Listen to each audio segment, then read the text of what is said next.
The hallway is narrow, the walls close in. They're no longer sure if they're walking forward or in circles. Rayaan stops. His eyes are blank. Zayan calls his name, but he doesn't answer. Alina finds a note scratched into the stone.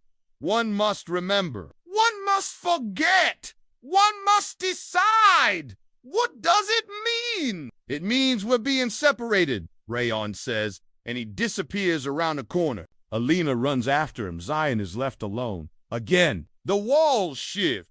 Torches go out. A door appears, but it's different. It doesn't open outward. It pulls inward. Inside, a room of voices. Zayan hears himself, but younger, talking to his father, crying. Alina hears someone call her name, but it's her mother's voice. She walks toward it, but it fades. They find Rayaan. He's standing still, staring at a statue. His own face carved into it. This place is playing with us, Zayan says. No, it's showing us the choice, Rayaan says, looking at the statue. The fortress wants us to pick one of us to keep. It's giving us the memory of the one we'll lose. 3 doors, 3 symbols.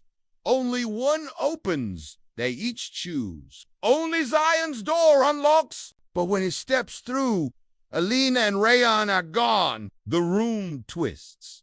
The floor bends. The fortress has made its selection, Zayan screams. But there's no echo anymore. Only silence and a voice. One chose, 2 were changed.